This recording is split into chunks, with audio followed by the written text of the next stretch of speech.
স্বাধীনতা দিবস উপলক্ষে দেশজুড়ে চলা হর ঘর তিরঙ্গা উদযাপনের অঙ্গ হিসেবে পশ্চিম মেদিনীপুরের 219 দাঁতন বিধানসভা কেন্দ্রের মোহনপুর এলাকায় একটি স্বতঃস্ফূর্ত পদযাত্রার আয়োজন করা হয়।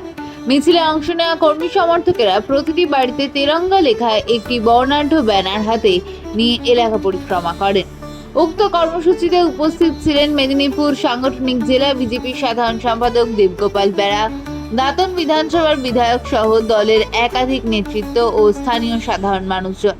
হাতে জাতীয় পতাকা নিয়ে দেশাত্মবোধক গান ও স্লোগানের মধ্য দিয়ে পুরো এলাকা পরিক্রমা করা হয়। এলাকার প্রতিটি ঘরে ঘরে জাতীয় পতাকা উত্তোলনের বার্তা দেওয়াই ছিল এই কর্মসূচির মূল উদ্দেশ্য।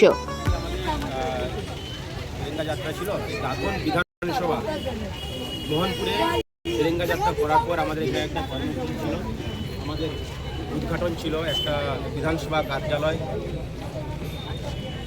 আমাদের আজকে দাঁতন 219 বিধানসভায় 2 নম্বর মণ্ডলে আজকে বড়াই এলাকার একটা আমাদের পার্টি অফিস উদ্বোধন ছিল। সেই উদ্বোধনে উপস্থিত ছিলাম এবং সঙ্গে ছিল আমার এই দাঁতন 219 বিধানসভার বিধায়ক সম্মানীয় অজিত জেনা মহাশয়, সঙ্গে ছিল সম্পাদক এবং 2 মণ্ডল সভাপতি।